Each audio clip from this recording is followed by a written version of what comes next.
The rain hammered at the old roof, and gusts of wind blew the rain against the window panes of the aging house as I tried to bring my few remaining possessions inside out of the elements before it became completely dark.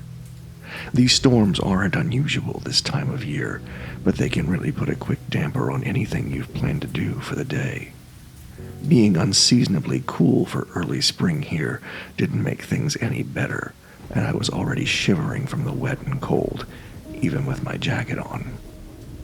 For me, the day's plans were just to get the items out of my aging mid-size SUV and into the dilapidated single-story house at 949 General Michaels Road that I had recently become the not-so-proud owner of. Needless to say, things weren't going well for me. My wife had taken much more than her fair share in the divorce. That included almost everything we owned and sole custody of our 2 kids, but I didn't say anything during the proceedings. After all, she was leaving because I was a drunk, and an emotionally abusive one at that. My kids were afraid of me, my wife was tired of me, and our life was just a living hell. It was all my fault. I knew it then just as I know it now. Even in front of the judge, I remained quiet as he berated me and proceeded to tell me that all the things I had worked so hard for would mostly belong to my ex-wife now, and that most of my money would go to support a family I would no longer be able to see. I brought another box containing my clothes and a few personal items into the house. It was dripping water from the rain, and my shoes were leaving small puddles in the entryway. I would have preferred this move to wait until the rain stopped, but I had to be at work tomorrow, so it was today or nothing. Despite all of the water pouring from the sky, my throat felt parched. I reached into my jacket pocket and put my hand around the purple chip in my pocket. I'd made it 6 months now without a drink, but as great as that was, it wouldn't bring my life or family back. I walked into the kitchen intending to fill my blue drinking glass that sat next to the sink with water. As I did, my boot sloshed unexpectedly in another puddle. I looked up to see a dark, wet spot on the peeling ceiling. Water fell one droplet at a time onto the floor. Well, shit, I said to myself. I knew the place was in need of a lot of repairs.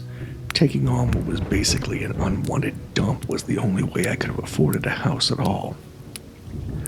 Thankfully, I knew some basic carpentry. I could fix most of the more egregious issues myself on the cheap.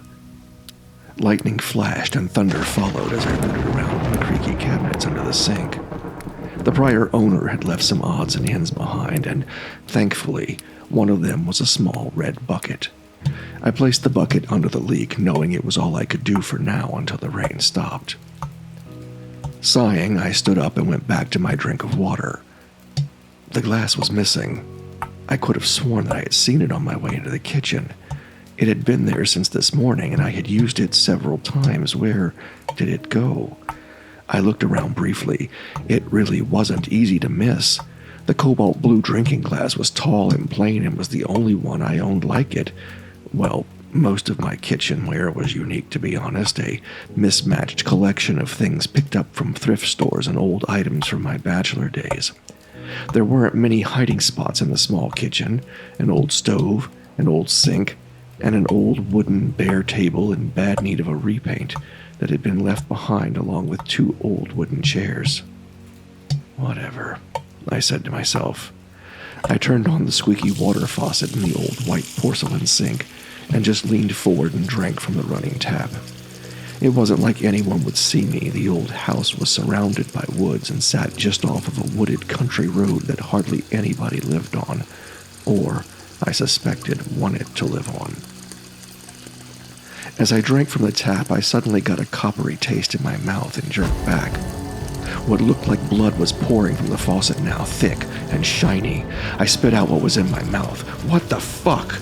I backed away from the stink instinctively and bumped the small table behind me. A tumbling sound followed by glass shattering made me jump. I looked down to see blue cobalt glass shards all over the floor. How the hell? I looked back at the sink. The water, which at first seemed red to me, was actually more brown now, and was slowly becoming clear again. I guess it had just been some old rust in the pipes that likely made its way out. I stepped carefully over the glass shards and shut the water off. New plumbing was probably needed, but that was one project I just couldn't afford right now. Now I knew that my drinking glass had not been on that table earlier. I knew it. I know I looked around the room and specifically at that table. At least, I think. Maybe I was just tired. I went back into the living room and retrieved a plastic-handled broom and dustpan and returned to my mess in the kitchen. Bending down to sweep up the cobalt blue shards from the peeling linoleum kitchen floor, I had just about finished the job when I heard the wind outside kick up again. A few feet away, the back door that led from the kitchen to the backyard suddenly flew open in the room. Wind and rain pelted me, and a strong gust seemed to suddenly envelop me. I shivered involuntarily. Whispered words seemed to form out of the wind, directly into my ears, angry and insistent. Fix it. The door slammed itself shut. Okay. Maybe I was too tired. Maybe it was getting too late. I hurried to clean up the rest of the glass, then ran back outside to get the remaining 2 or 3 boxes out of my SUV, and hurried back inside. Over protesting floorboards, I made my way to the master bedroom at the end of the only hallway. This place might not look like much now, and it may smell like rotten mildew, but this old house had potential. Like me, I guess. The master bedroom was a bit too large for the twin bed I had placed in it, but the fireplace worked. I had cleaned the chimneys myself, and I had a very warm flannel blanket and a fresh pillowcase to lay my head on. After a few minutes of lighting and stoking a fire, a warm reddish-orange glow danced from the fireplace onto the walls of the room as rain continued to beat down upon the roof. I undressed quietly and slipped beneath the blanket. The sound of the rain mixed with the sound of the crackling fire was soothing and hypnotic.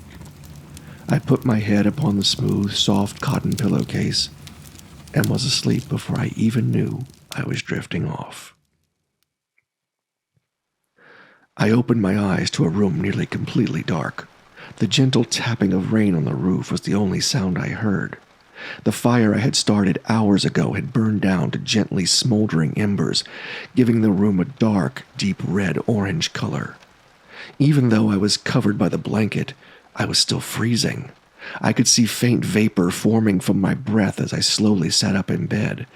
Why was it so cold? I was about to get out of the bed to restart the fire when I happened to glance in the opposite corner of the room. Ah!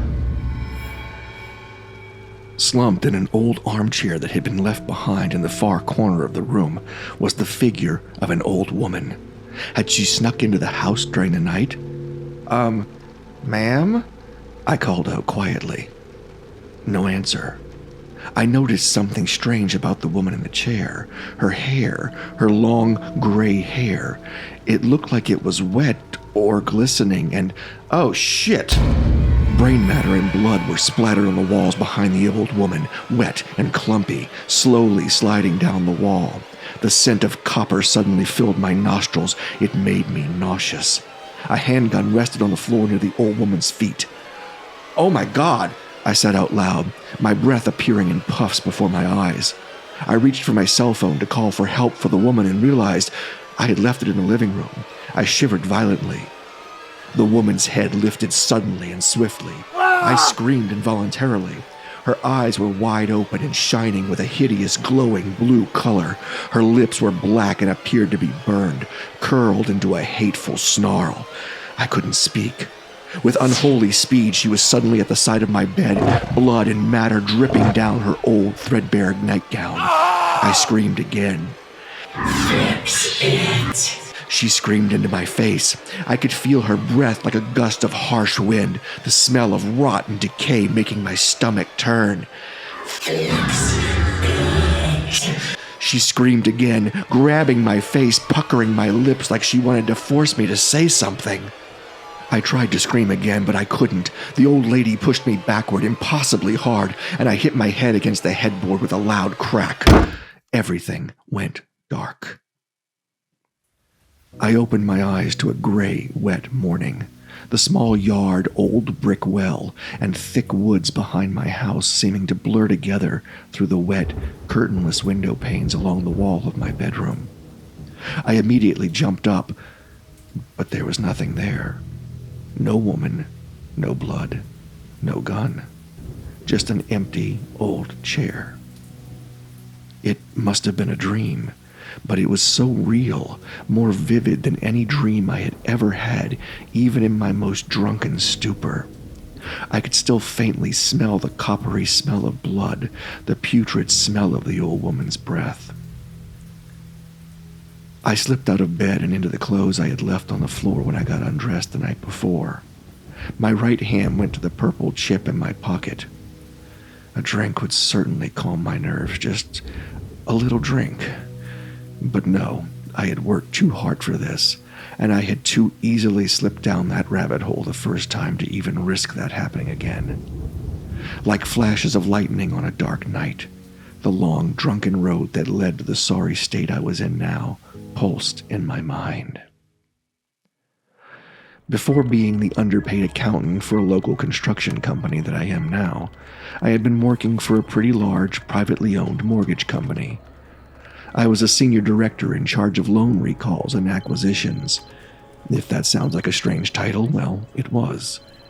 This company, whose name I won't mention, well, they were basically barely legal loan sharks with a scheme that made their executives insanely rich at the expense of the working poor, most of whom would eventually become homeless.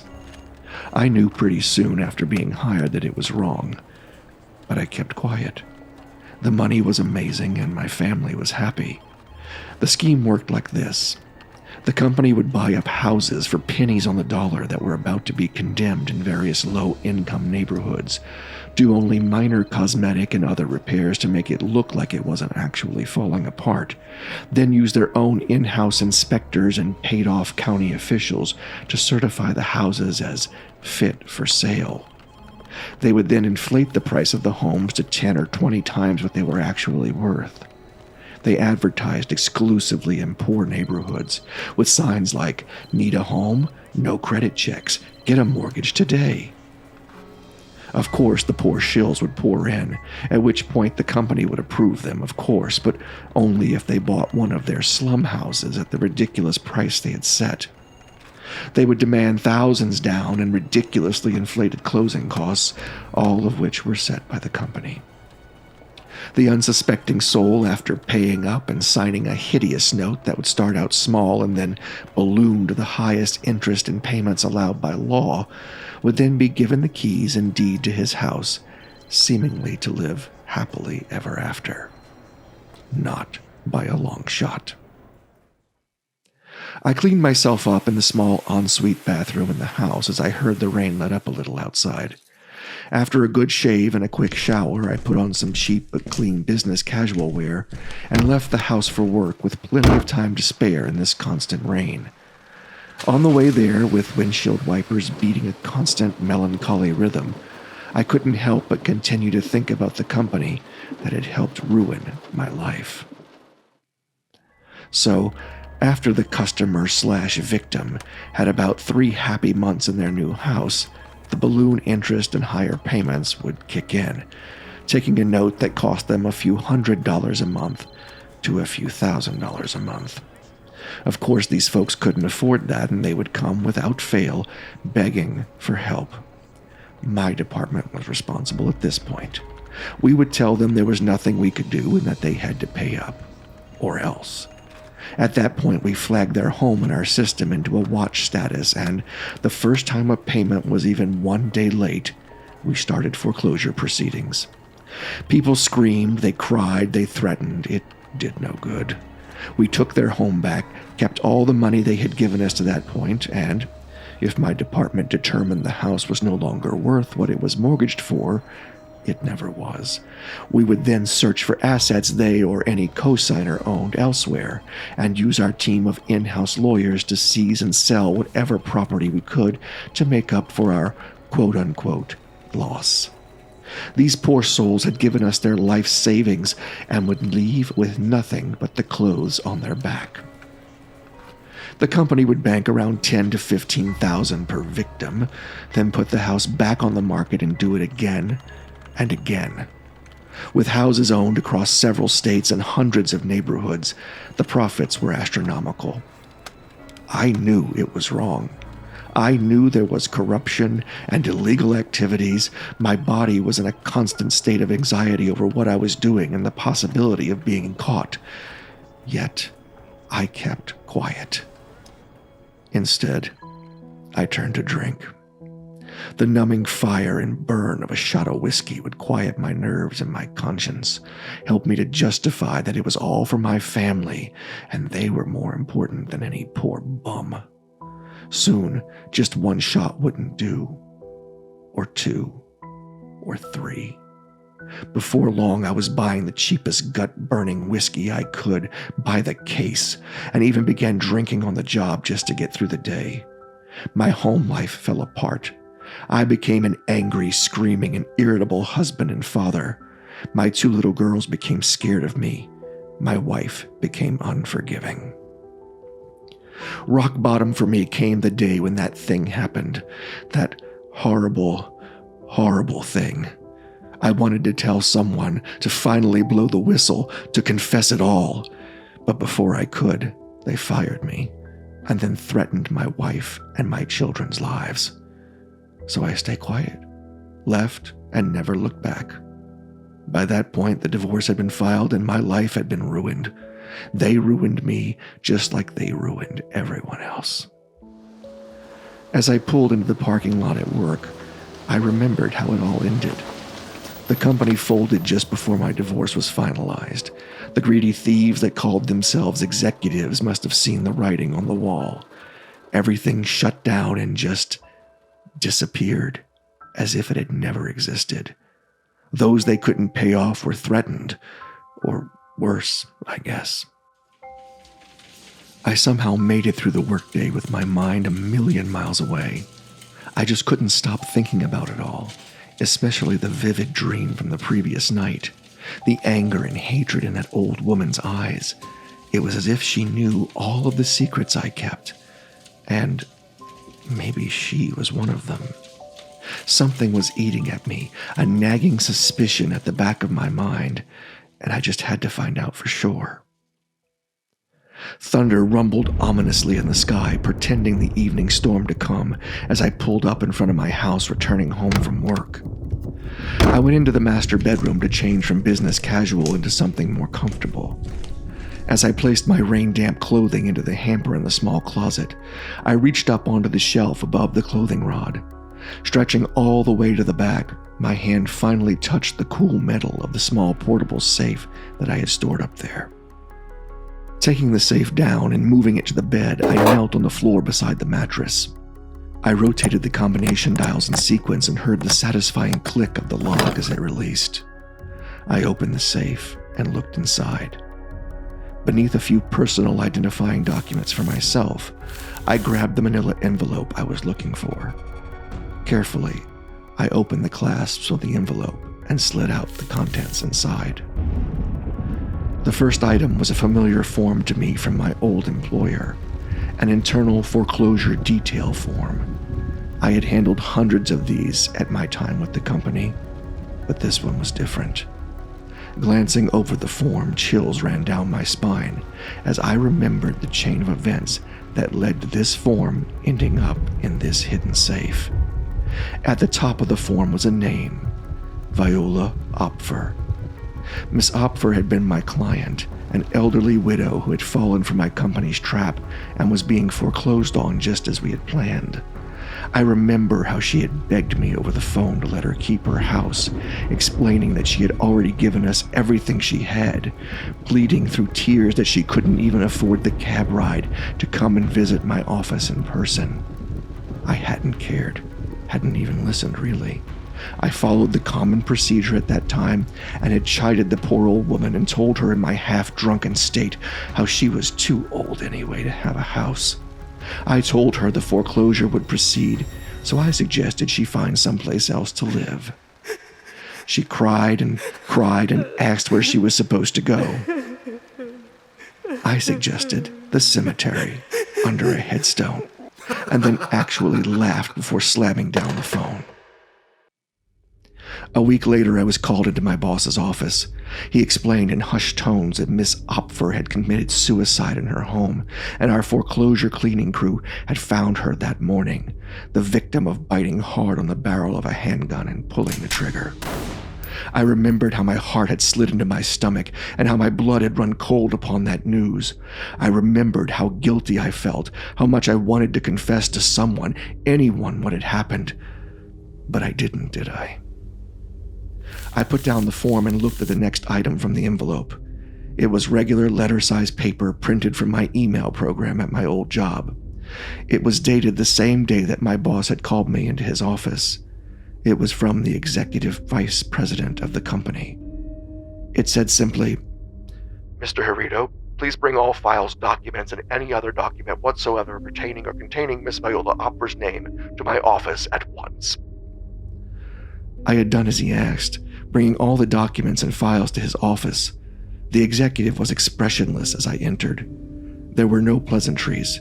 He only asked that I please shred the documents, one at a time, in the large business-sized shredding machine that sat in the corner of his office. I complied, and he watched as I did, watched like a hawk until every last paper was gone. Then he asked me to have a seat. "Mr. Harito," the executive said, "I'm sure I don't need to mention that this never happened." "What never happened?" I said, stunned. "Any of it, Robert," he said, glaring at me but keeping his voice calm. "Miss Opfer has been taken care of appropriately, and as far as our company is concerned, she never bought one of our homes, never had a mortgage with us, and we never heard of her in our lives."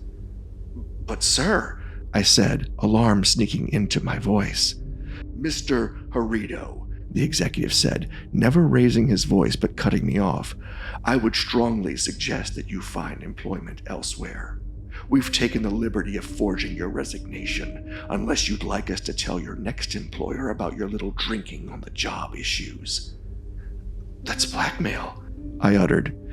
"Do you really think," the executive said, his voice becoming slimy and sticky as he spoke, "that if we could make one irritating problem disappear, we couldn't also make 4 other ones?"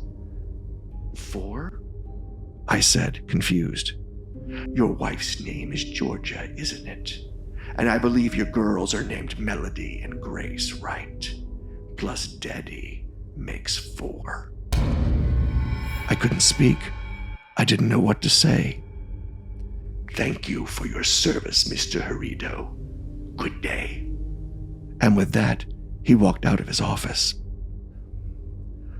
As I returned to my desk, I realized that I still had the executive's email on my screen. I printed it quickly, and as I went to pick it up from the printer, I realized that I had dropped another paper by accident on the floor next to the printer. The foreclosure form for Miss Opfer that I was supposed to have brought with me to be shredded.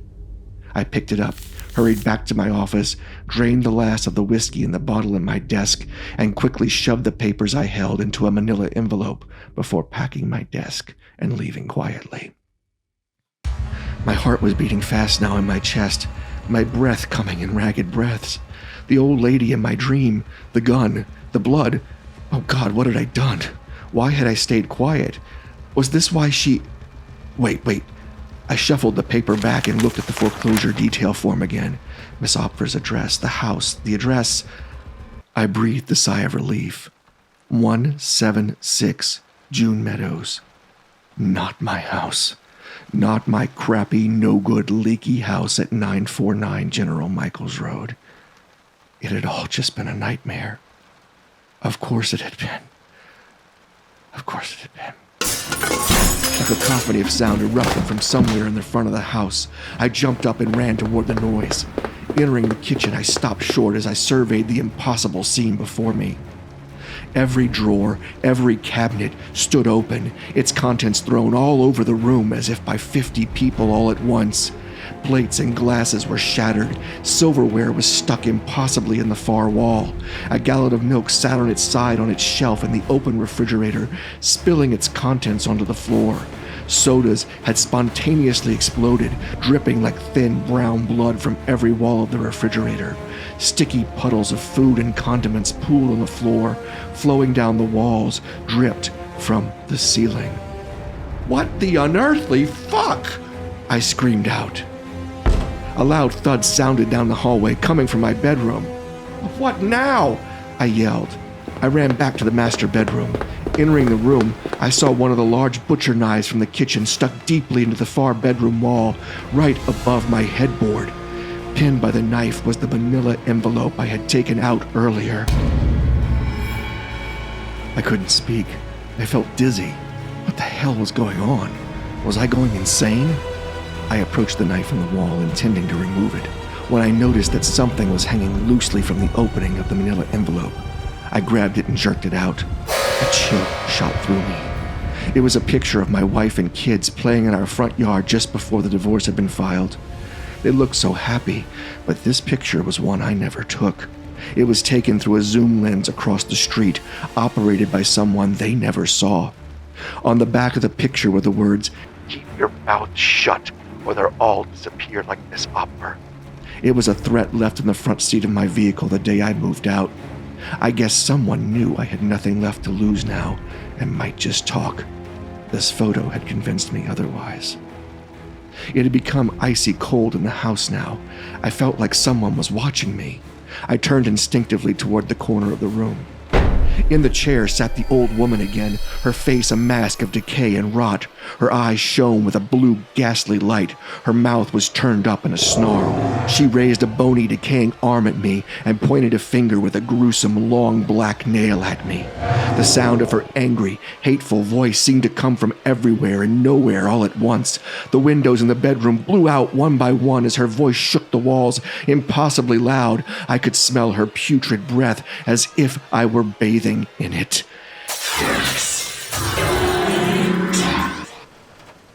And then she was gone.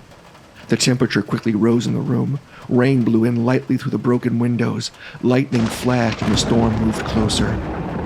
Visibly trembling now, almost unable to control my own shaking hands, I shoved an arm into my pocket to feel the chip inside. I will be okay. A drink is not the answer. I can do this. I can solve this. There must be a reasonable explanation. Yeah, like maybe I've gone completely fucking insane. It took me until well after bedtime to finish cleaning the kitchen mess. My kitchen inventory was now down to about one entire place setting and a bunch of plastic drinking cups. Just about all of my refrigerated food was in the garbage now. I figured dinner was out tonight. It didn't matter.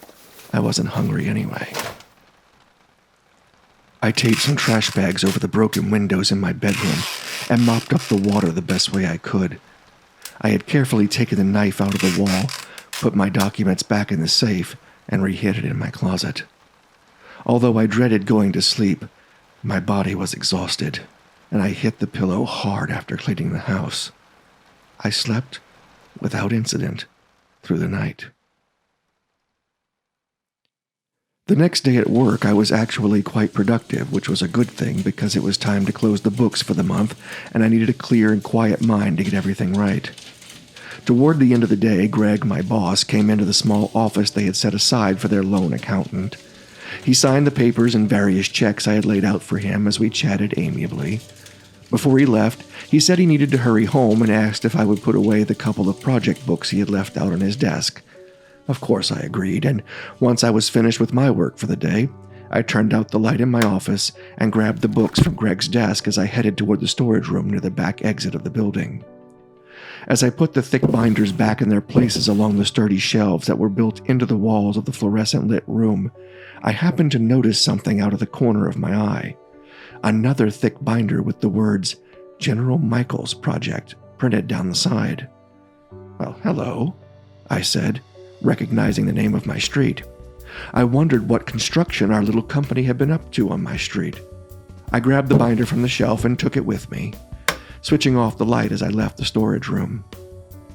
Maybe something in here would tell me something about the history of the area and the strange poltergeist-esque activity at my house. Maybe my house was built on an ancient burial ground of some sort.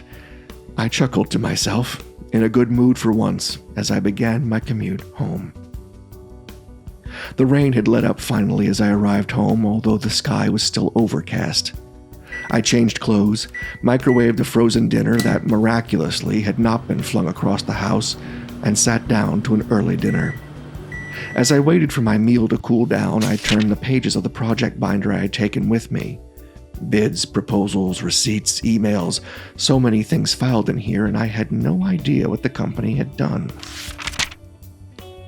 I continued to page through the binder as I ate my dinner, seeing that we had, for one, blacktopped the road here, but there were too many materials ordered for it to be just that. Finally, just as I finished my meal and came close to the end of the binder, I had found the final scope of work, and it all made sense. The construction company had been joining this road with another one a few miles down. As part of the process, they blacktopped the road and had to work with the Postal Service, the local county government, and the individual homeowners to renumber every house.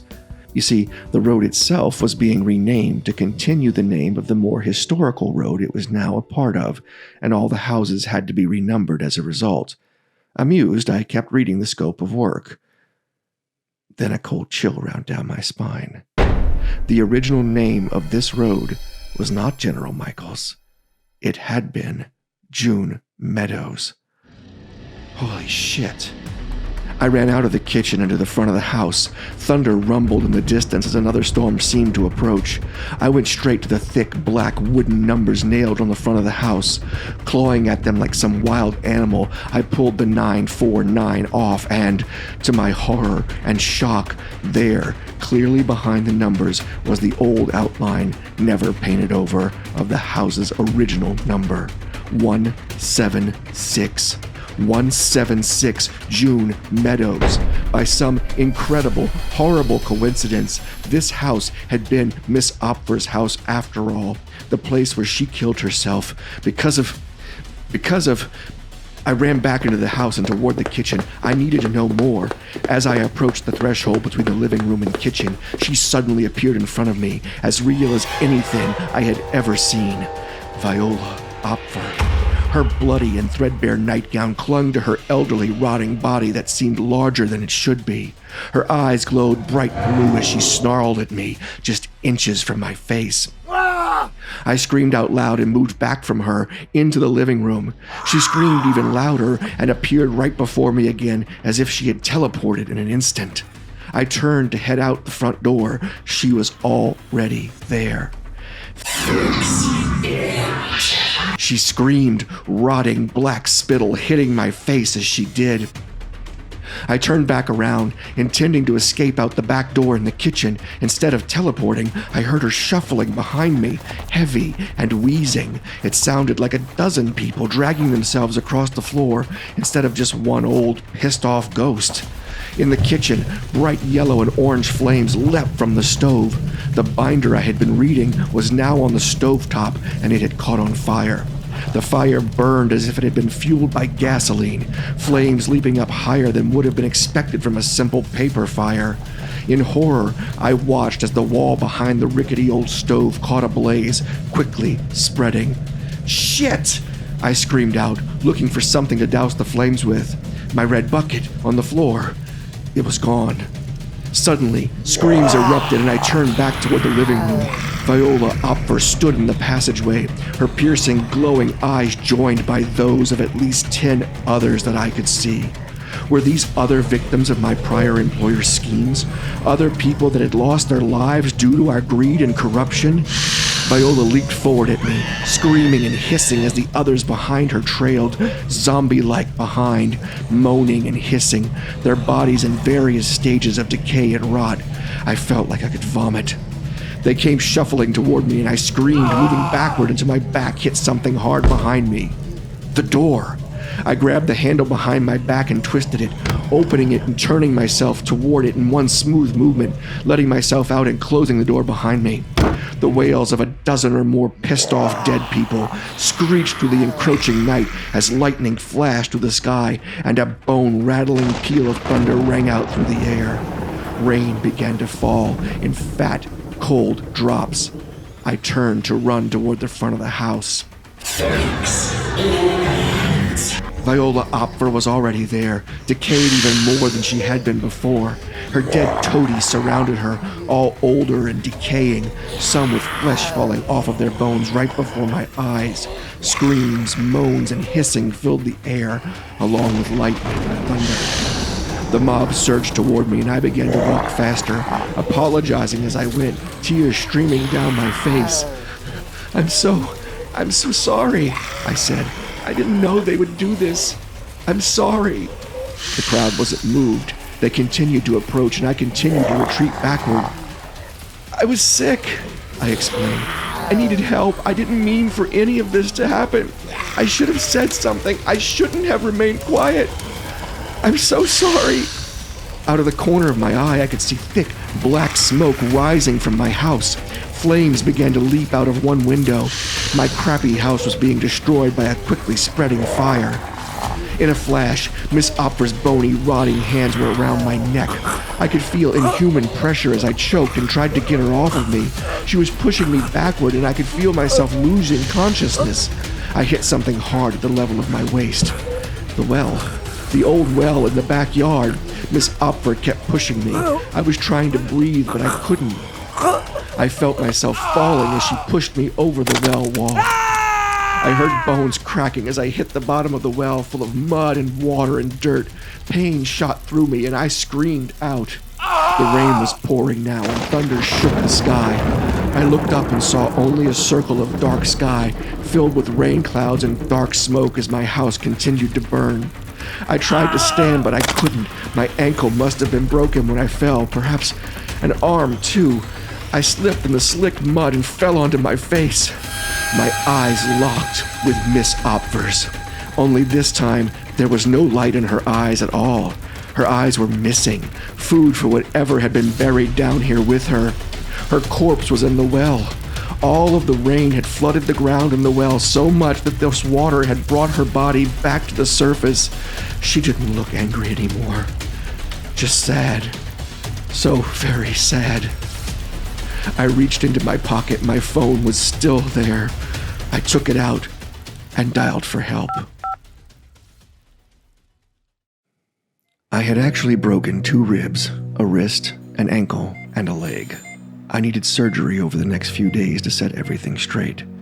I insisted, though, on talking to the police. I told them about the file in my house. Thankfully, although the fire had destroyed the house, my little safe was fire-resistant, and the manila envelope was found still intact. I turned over the evidence to the police. I named names. I told Miss Opfer's story. I told them how she ended up in that well. For once, I was not quiet. Miss Opfer's body would be properly buried after an autopsy in the plot next to her long-dead husband, where she had always wanted to be put to rest. I attended the perfunctory service, and as they lowered her casket into its proper resting place, I felt a feeling of peace and calm come over me. As she had demanded, I had fixed it, and she was now at peace. For my testimony, I was not charged with anything, and my boldness caused others from my prior employer to come forward as well. The executives who had threatened me, my family, and countless others were arrested, tried, convicted, and are now in prison for the rest of their lives. My ex-wife still won't let me see the girls, but she has allowed me to speak to them on the phone again. Eventually, once I've convinced them that the bad drunk daddy is gone for good, she said she'd consider letting me visit.